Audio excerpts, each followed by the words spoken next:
నమస్తేనండి. అందరూ ఎలా ఉన్నారు? బాగున్నారా? Welcome back to our channel Telugu నీతి కథలు మరియు ఆధ్యాత్మిక కథలు. ఈరోజు మనం చెప్పుకోబోయే కథ వైకుంఠ చతుర్దశి.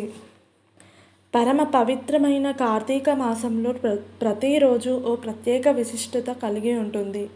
ప్రత్యేకించి శుద్ధ ఏకాదశి, ద్వాదశి, త్రయోదశి, చతుర్దశి, పూర్ణిమ ఈ 5 రోజుల్లో కార్తీక మాస పూజలు చేస్తే చాలు మాసం మొత్తం చేసిన పుణ్యఫలం లభిస్తుంది. కార్తీక పౌర్ణమి ముందు వచ్చే చతుర్దశి తిథికే వైకుంఠ చతుర్దశి అని పేరు. ఈ సందర్భంగా కార్తీక శుద్ధ చతుర్దశి ఎప్పుడు వచ్చింది, ఆ రోజు ఎలాంటి పూజలు చేయాలి అనే విషయాలు ఈ కథనంలో తెలుసుకుందాం. ఈ రోజున విష్ణుమూర్తితో పాటు శివుణ్ణి కూడా తప్పకుండా పూజించాలి. అలా పూజిస్తే జన్మరాహిత్యం, మోక్షం పొందగలమని శాస్త్రవచనం.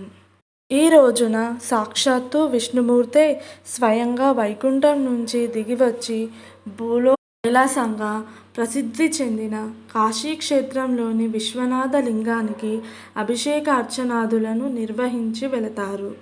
అంతేకాదు, వ్యాస మహర్షి రచించిన శివపురాణం ప్రకారం ఈ రోజునే ఈశ్వరుడు విష్ణుమూర్తికి సుదర్శన చక్రాన్ని ఆయుధంగా ఇచ్చాడని తెలుస్తోంది. అందుకే ఈ రోజున శివకేశవులను పూజించడం అత్యంత శుభప్రదంగా చెబుతారు. దీపదానం. వైకుంఠ చతుర్దశి రోజు విష్ణువు ఆలయం లేదా శివాలయంలో దీపదానం చేయడం విశేషంగా చెప్పవచ్చు. అందులోనూ రాగి లేదా ఇత్తడి లోహాలతో తయారు చేసిన కుందుల్లో దీపాలను వెలిగించి వాటిని బ్రాహ్మణుడికి దక్షిణాపూర్వకంగా మంత్రంపూర్వకంగా దీపదానం చేస్తే మరుజన్మ ఉండదని పురాణ వచనం. ఈ విధంగా చేయడం వల్ల పూర్వజన్మలో ఈ జన్మలో తెలిసి తెలియక చేసిన దోషాలన్నీ తొలగిపోయి సమస్త శుభాలు చేకూరుతాయని విశ్వాసం. రానున్న వైకుంఠ చతుర్దశి రోజు మనం కూడా శివకేశవులను పూజించి సకల శుభాలను పొందుదాం. జై శ్రీమన్నారాయణ. ఓం నమః శివాయ. విన్నారు కదా ఫ్రెండ్స్, ఈ కథ మీకు నచ్చిందా? నచ్చితే వెంటనే లైక్ చేయండి, షేర్ చేయండి.